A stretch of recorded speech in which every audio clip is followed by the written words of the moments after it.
Hey guys, welcome back to the channel. And I think this is a video that some of you guys have been not really waiting for because you didn't ask for this specific type of video, but you've been asking for the Sentra Spec V, some updates, some things that we're doing to it, so on and so forth. So what I can tell you is this: the car is currently for sale. And what I decided to do was so the car was brought onto the channel only because my buddy John bought it. He texted me, he said, hey, this guy's selling this car and it's almost like, how can you not buy this car because of what you're getting for the price that it was being sold for? When he texted me and he told me what was going on with the car, I said, you're right, you can't. Problem was, didn't have a place to store it. He's got a bunch of other projects going on. It's been at my shop. So I said, hey, you know what? I was starting to get excited about it. I was like, let's turn this into a possible, track car. Let's turn it into a time attack car, because I wanted to start doing time attack. I wanted to get seat time. And I wanted to do some more stuff on the channel that was a little bit more exciting than just, how to put coilovers on my MR2 or, let's put some parts on my Integra. I really wanted to just, take it to the next level. So when he bought the car, I bought it, kind of got my wheels turning. I was like, awesome. This is it. We're going to actually finally have a car for that. Problem is, the more I started researching it, I found out that a lot of these time attack events that I'm going to be entering with the Integra now the rules were so strict on certain things. So each class had specific things that you can do to a car. If you're into time attack or any type of racing, you know this. The problem with the Sentra was it's got a fully built motor. It puts it into a class that there's no possibility for it to really be super competitive that I could, at that point, find. Now that I've looked into it a little bit more, it may not be the most competitive car, but it would probably be a lot of fun, built the right way. So what I decided to do, without getting into too much talky, just in random, I figured let's do a video on the breakdown of the costs of what that Sentra has on it and versus you buying that car, since it's for sale right now. So let's take a look at it. I'm gonna give you the breakdowns and you make the decision on, is the car worth buying?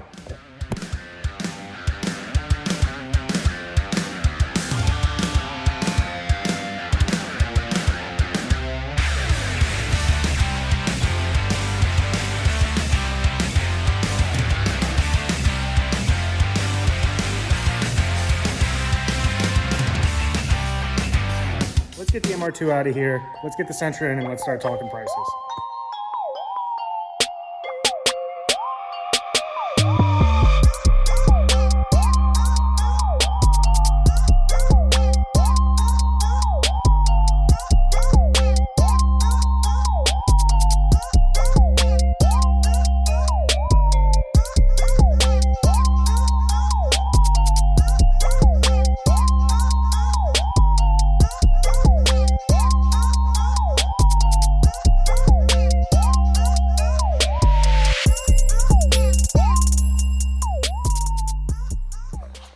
Now, I was very surprised on this. Cars inside and, going through the pricing and everything like that. It really, really surprised me at what I ended up finding out. And now the value of the car just seems even more. Now, I'm gonna tell you this.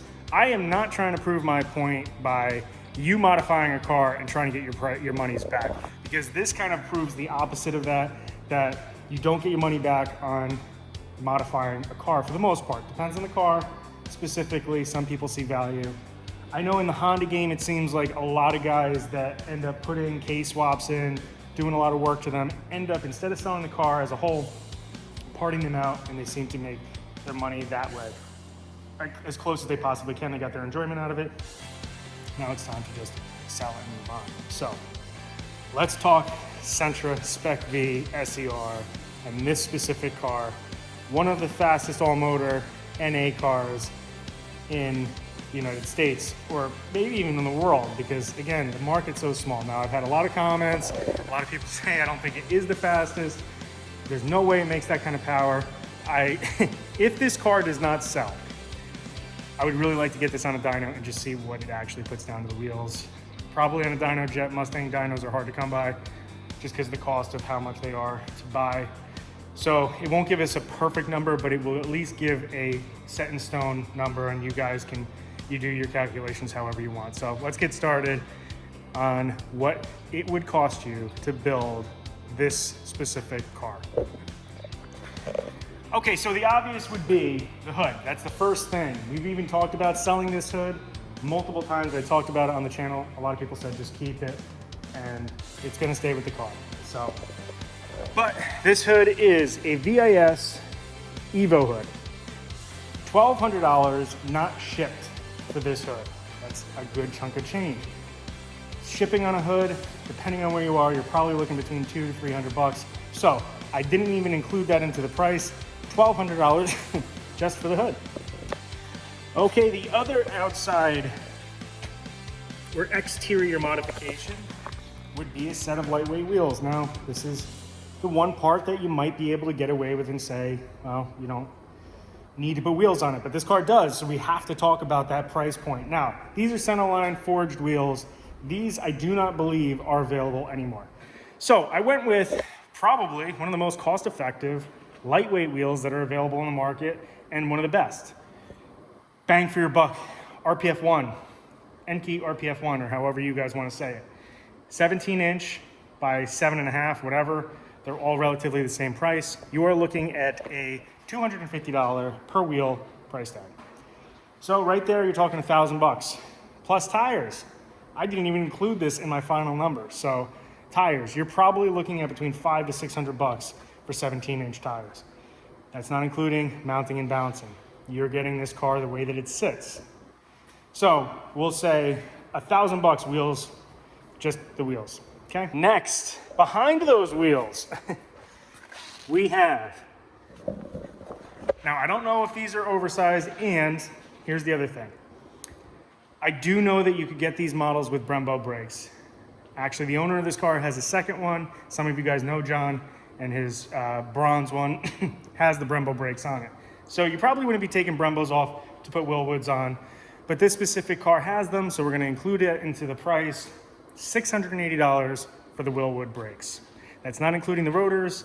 Let's get under the hood and determine what that's gonna be and what's under here. You guys might remember this from the first video, and you guys may even know this car. There's some things that I didn't include, and that's gonna be, we have not determined what exactly intake manifold that is. But that definitely does have a throttle body spacer on it that I did not include in the price. But we're talking the intake. A cold air intake for this car, I went with that exact brand, is $250 just for the intake. This car has some long tube headers on them. Those look like those are equal length. I couldn't find those exact headers, and I also didn't include the titanium bolts that are on there. And the price tag on that varied heavily because there's all over the place. You can get really cheap headers, which those do not look to be. So I went along with right around $300 for headers. Now you also have silicone hoses, which I didn't include in this price either. And I'm not sure, but I do believe that there are some polyurethane bushings on this. I'm not sure about the motor mounts, but so we got $250 on an intake, $300 on a header, and then we move into the motor itself. So all of you know that this motor was built. It is a high compression motor, and so we're talking forged pistons, JE pistons. You're looking at $635, and that is the full kit with rings and pistons, okay? Then forged rods. I just picked out a random brand. I don't remember which ones are on here. Forged rods, around $406. Cams, went with just a cam that was online. Some of the Sentra Spec V websites were just around $240 to $300, so we'll say $300 or $240 rather. And then springs and retainers, went with Brian Cower. I'm not sure what's in there. You're talking almost $300. And the other thing that I included in this price, which I guarantee had to have been done, and whether it's and I'm not including a lot of the labor in this, but I said that this head was decked. I don't know if that for a fact, but if it wasn't decked, we're talking just putting the head together and all that stuff. You're looking around $500, $400 to $500 just for that. Now, the last performance part that there is the exhaust. I was able to save you some money. What did I go with? $350 by finding a full exhaust system, and that's what I included in. So let's get in the interior now. All right. I didn't even include this cool Sentra shift knob. That's really disgusting. Anyway, AEM gauges. These gauges individually, $240 a piece. Now that includes everything that you need to install them, sensors, lines, all that good stuff. So $240 a piece. I did not include the gauge pod, and I also didn't include the scan gauge, which is also in here. Now you have nothing actually done to the interior of this car. The only other thing that we do have to take into consideration is this tune. This car was tuned on UpRev, and UpRev, I believe I looked up the price. I got to get that for you guys. But I want to say it's like 600 or 700 bucks for the UpRev. And that's not including getting the car tuned by a professional tuner. So you got to take that into consideration. And after further investigation, I lied about the UpRev. It's actually $1,200 for the UpRev software by itself. So with that being said, I added everything up on this car. This specific car, and we didn't include any labor, okay? This specific car, including the cost of the car, is going to cost you. Now, remember, there's a clutch in this car, I believe. It grabs hard because the car spins tires for days. And that's not including a lot of other little things that go into building a car. But obviously, the big thing is having somebody put it together, assemble it, so on and so forth. The cost of this car, minus labor, missing a lot of stuff. Oh, I forgot one thing before I even say the price, because it was included in all this. This car also has BC coilovers with Swift springs. I did not include the Swift springs because a lot of times with these cars, they do not tell you that, or I shouldn't say they don't tell you, these companies don't include Swift springs. So that's an upcharge. We're not upcharging. BC coilovers, $1,200 for this car, okay? $1,200 for the car. Drum roll, please. This car, to build, if you had to buy one, you already know what you paid for your car. If you want to build the engine and do everything that's done to this car, you are looking at a small price tag of $12,000. Okay, so you wouldn't do this all at one time. I understand that most people can't. The budget is just not there. It's very, very difficult. I know I'm building an Integra and I know what the cost is on it, and it's astronomical. Some people's argument will always be, but you could buy a better car for that price. Can you get a car that makes more horsepower for this money? Yes, I can tell you, you could buy a Nissan 350Z, make more power than this car right out of the gate. But we're not talking about building a car. We're talking about this car specifically. Well, we're talking about building a car, but at the end of the day, we're talking about this car specifically. And this car specifically is not being sold for that kind of money. If you want to be the owner of this car, reach out to me, email me, comment below, and I'll try to get in touch with you, or how you'd like to. You can reach me at Jersey_Boost on Instagram, and I'll let you know. Now, this car currently has a deposit on it. If it sells, I'll get you guys that information right out of the gate. But as of right now, it's still here. And I think this car's value versus what it costs to build this car, you can't beat it. And that was why John bought this car in the first place and why we got so excited about it. We also had the Sprint seats that I was originally going to put in the Integra. We were going to throw in this car if it sticks around. And if it doesn't sell, we're going to have a lot of fun with this car, because I'm going to convince John. I'll figure out a way to keep this car around. If this video gets 50 plus likes and it doesn't sell, we will figure out how to get this car to stick around and have some fun with it. So that's pretty much it, guys. I just thought it would be fun to go through this car, give you a breakdown on the pricing, what it would cost you to build an all-motor car that makes the kind of power that this thing makes. In the grand scheme of things, if you're gonna spend this kind of money, I would recommend highly to just take that money and go buy a better platform. But this car's a lot of fun.